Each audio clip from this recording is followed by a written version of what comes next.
Hello sa inyong lahat. Kamusta po kayo? God will always make a way for the truly repentant.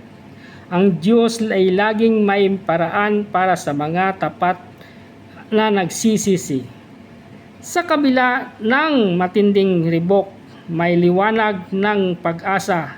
Hindi papabayaan ng Diyos ang pag nagsisisi. Darating siya bilang tagapagligtas at nagtatag sa bagong tipan. Ibig sabihin, hindi gaano karumi ang ating nakaraan. May bagong simula para sa pagsusuko ng buhay sa Kanya. Ang Diyos ay hindi lang hukom, siya rin ay tagapagligtas.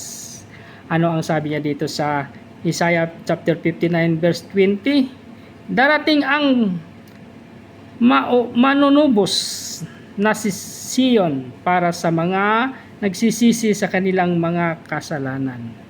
Ayan, salamat sa Diyos sa kanyang salita.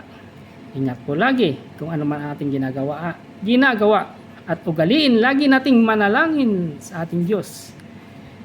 Shout out sa ating new followers, mga followers natin dyan. Shout out sa inyong lahat, mga viewers. Ingat po kayo lagi kung ano man ang inyong ginagawa at ugaliin nating manalangin. God bless!